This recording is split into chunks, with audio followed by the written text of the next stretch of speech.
Welcome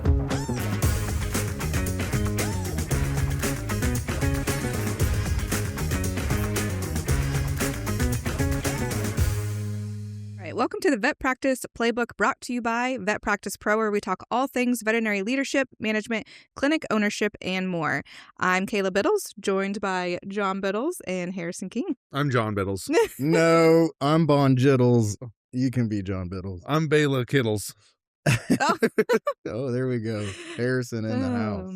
Yeah, so make sure to check out vetpracticepro.com, where we bring you tools, conversations, and frameworks that help clinics move out of survival mode and into intentional leadership. And then make sure to join our email list, follow us on social media, and don't forget to join our Circle community. Harrison, you want to talk about Circle? Sure. So Circle is our community where any veterinary professional, practice owner, practice manager can go and ask questions, learn from each other. It's like Reddit, but much nicer than Reddit, not as toxic. And we actually just had somebody ask a question the other day that was about checks and balances. Yeah. Nice. So, yeah. That's good. So if you want to go and, hear from us and learn from other people in the industry, there's about 400-ish people in there. Yep. So, great. And if you're part of the Circle group, let us know how we can engage with you, how we can connect in different ways that we may not even thought about, and how we can support you more. Mm-hmm. There's a post on there that's a catalyst for that. Drop your ideas. We'd be happy to help. Yep. So in today's episode, we're talking about something that most clinics are doing, but I don't think they're doing it very well all the time, and that is social media, which is why we have Harrison on today's episode. He is the go-to guy for that. So most veterinary clinics are posting, but they're not always connecting with their people. So they're sharing random pet photos, occasional holiday graphics, maybe a staff birthday here and there. But they're wondering, why is my engagement so low? Why aren't new clients coming in? And it just feels sometimes like a waste of their time, right? So today, our goal is to fix that. Mm-hmm. Yeah. So, Harrison, what's the big misconception? Well, before we dive into the big misconception, we have to address the elephant in the room. Okay. We're missing somebody. Yeah, that is true. We're missing my mother. We're missing we did two not bring people. that up. Yes. We are missing Zay Richard King Yeah. and Emily King today. She has been on a whole campaign of speaking recently. Yeah. I can't keep track of where So she's at. she is today, for those listening, she is out in Champaign, Illinois. That's how you I say think it, so. right? Champaign. Yeah. Champaign, Champagne. Illinois. And she is, what did you say? Champagne. She's speaking for Zoetis with a few practice managers and practice owners and stuff like that, but she is not here today. So she is sadly missed. But let's dive into social media as a whole. There's so much to unpack. But I think that the biggest misconception, I think, with social media is that, which I see a lot of the corporate companies doing actually, and I understand why, because it can be trying to post personal social media posts from 500 clinics that you own is impossible. Yeah. So something that they do is they will post generic stock imagery or holiday posts or whatever. And I always say that something is better than nothing, but those posts are practically nothing. So I think that the big misconception is that those kind of posts work, but then also that you really have to think about what pet owners and viewers in the animal care space want to see. Like, I don't think that they necessarily want to see, learn about your dental machine or whatever. And I think that, there are a few things that pet owners are actually wanting to see. And most of the time, from what I find, it's mainly entertaining content nowadays. But I feel like it is important to provide that credibility with educational posts, even if they don't perform as well. I think that is something that is a little misunderstood, is that if a post doesn't perform well, then it doesn't matter. It's like, well, that's not entirely the case. Right. I think that, one of the clients that I work with, Cat Care Center, the entertaining posts do the best out of any of them. Mm-hmm. But the educational post, I think, provides some credibility to the head doctor there, Dr. Lacey, because when she does speak, she speaks with such authority. And there are a handful of videos that we posted recently where, especially on TikTok, where people say like, wow, like I would totally come use you as my veterinarian because of the way that you're speaking about, you know, your patients, the way you speak about cats, like your love, you know, for them, et cetera, et cetera. So, well, I think too, one thing when we started to change the social media all stars, that people appreciated just getting to know the staff better. Yeah. And they felt like they knew us before they even came in, which is already building trust. So they trust us before they even come in because they see us on social media. And it can just be an image talking about something, or just a funny video, or just a random, I mean, it could be anything, just getting your name out there and showing people who you are. Yeah, I mean, using Cat Care Center as an example again, one of the videos that has really done well, which is funny because let me paint the picture. So the video that I posted a few weeks ago for them was literally me walking around to the staff members and saying, would you slap someone if it meant your cat would live, or something like that? Yeah. Like, you know, something really stupid. Like, would you slap someone or like let it die or whatever? And all the staff, of course, they answered yes. Like, and some of them like dumbfounded, like, well, yeah, you know. And that video ended up getting almost 1 million views, I think, across the board. And they're a very small account. Like, we just started working with them. But I think that that is a good way of showcasing the staff, kind of going back to what you're saying, Kayla, showcasing the staff without just, for example, posting a picture of them. It shows that they care about their patients. It shows their personalities, because of some of their answers are a little bit, you know, I guess it shows a little bit of who they are, I guess. And so yeah, I don't know where I was going with that, but I think if you're going to make the post about you, about your business, you need to figure out what drives that, whether that's your core, you're trying to show a core value. Like if you're going to go from the entertainment side, move to, they need to know our identity. They need to know what we're capable of. They need to know who we are. You really have to look at what core values, or what motivated you to post that specific thing about your clinic. For example, we talk about All-Star a whole lot as far as how they open doors for people. They literally hire somebody to open doors for people when they come in, about not having phones in the workspace and having pedestals, not having a reception desk instead of pedestals. So if that's positive feedback you're getting from your clients, then showcase that, you know, not what you're excited about, but what your customers are excited about. If you want them to see inside your clinic, let them see inside through your customers' eyes who have given you positive feedback. Yeah, no, for sure. And I think going back to Kayla's point about showcasing the staff, I remember back when I was working full time at the clinic and we were making those office style skits, and Devin was in a lot of them, and people kept online, but also in person, were requesting like, where's Devin? You know, where's that? And I think that that can have a real impact on, you know, the trust with your clients, but then also getting new clients as well. So, yeah. So if they're just starting out on social media, what's like the first step? Like, where would you start? I think if I were starting out on social media, I would start with one platform. Don't worry about posting on all the platforms. I think that you have to think about your audience that you're trying to reach, your location. If you're trying to reach younger pet owners, I think TikTok is a great way to do that. I think being consistent, so saying you're going to post 3 times a week and sticking to that is super important.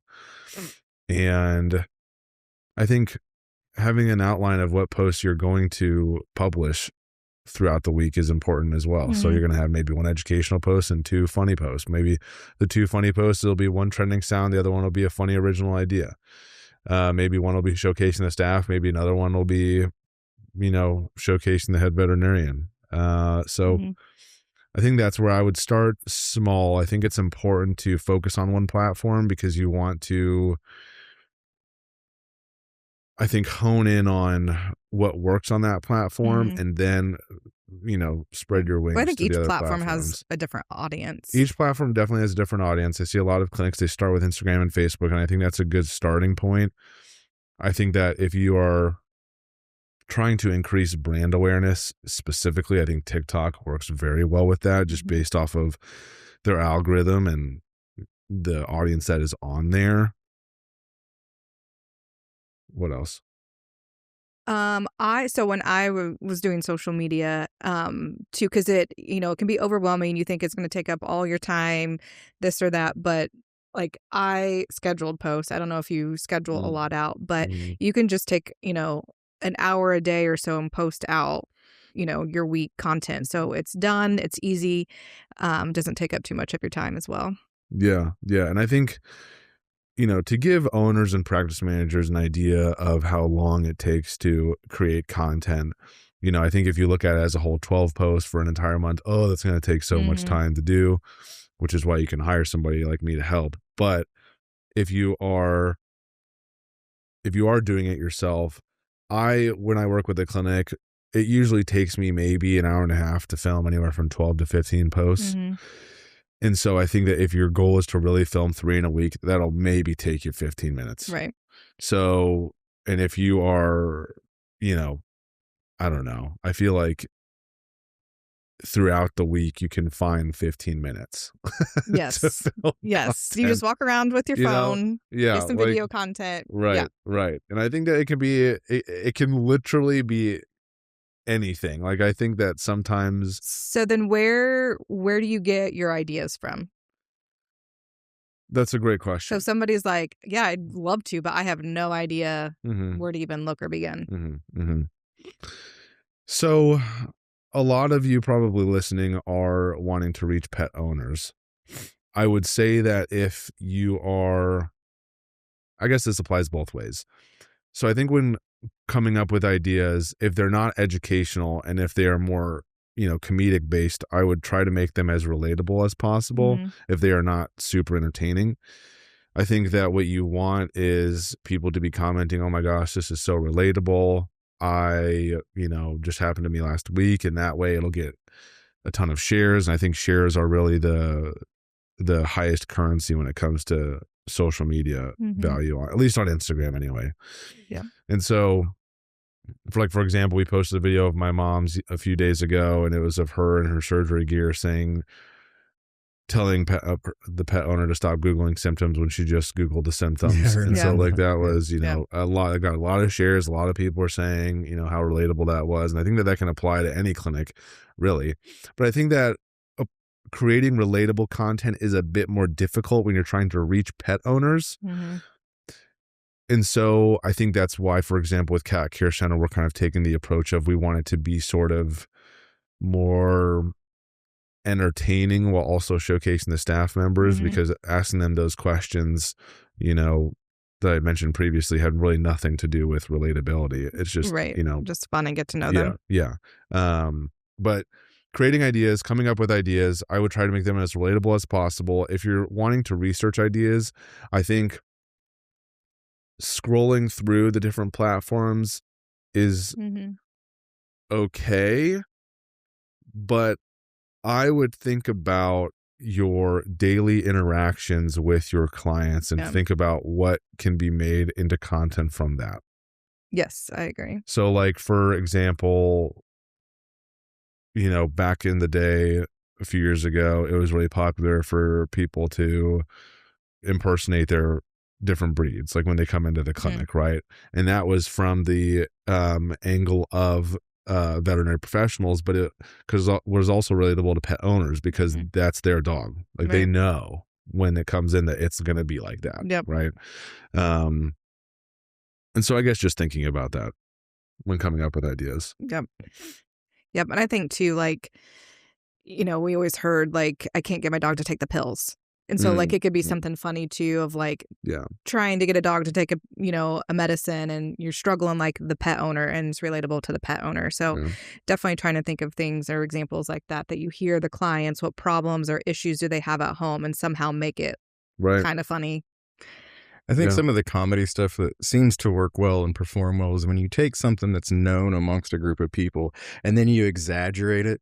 So like, people Yeah. like cute pets. Well, then you do a video where we love cute pets. You literally push the envelope on it. Or if you're doing leadership or something like that, we all had that difficult employee. Let's make that employee a little extra difficult and let's make our response a little bit extra.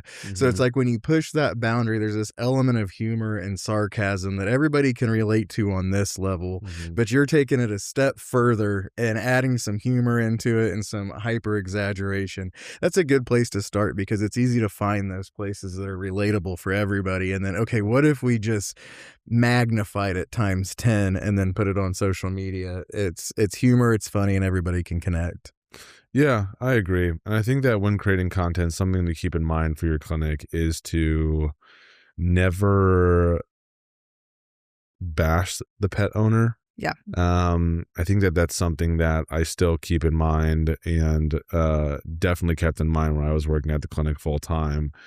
I think that I've seen less and less now, which is actually good. But I remember seeing clinics back in the day that, would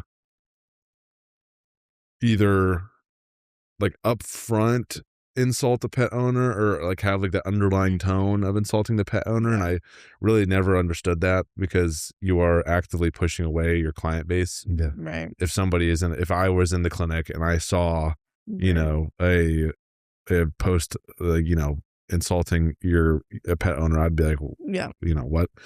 Now, there's a fine line you can ride where there's this whole, inside joke in vet med where like the husbands don't know what they're talking about, blah, blah, blah. Like, I think like stuff like that's fine, but just keep that in mind when creating content. Yep. I think we've been talking to a lot about like make it funny, interactive, but I think throw in there some educational thing. I would always think about the seasons, like what's coming up. So we're in the Midwest, so it's getting warm. Fleas are coming. Yes. All of that. So then we found a flea on the couch, everybody. It's not okay. Yeah. I've been checking we're myself. both like we're all not comfortable sitting on the couch. No. But we're doing it for you. It was on me. So educational posts like that, just a quick video of like, hey, it's getting warm. Do you have heartworm prevention? Do you have flea prevention? Just quick, educational posts as well. I would even take it a step further as well to make educational posts around current events.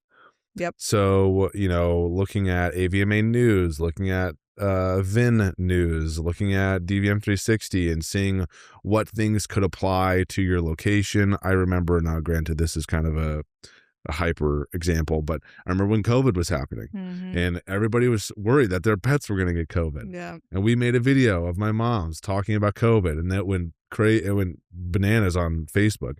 But thinking about current examples and applying it to your content locally, if it makes sense. Like I know the screwworm, whatever, is going around and has been going around for a while. And, it's that could apply to different vet clinics based on their location, stuff like that. Yeah. So. Okay. So I think for our audience who's listening, if you guys need to start somewhere, like Harrison was saying, just try to think about what's your goal. Do you want to do 3 posts a week, 2 posts a week, and then 1 educational, 1 funny?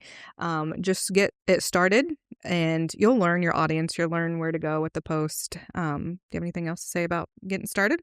Not necessarily, but a few closing points is that don't be discouraged if a post doesn't do well. Yeah. It's the name of the game.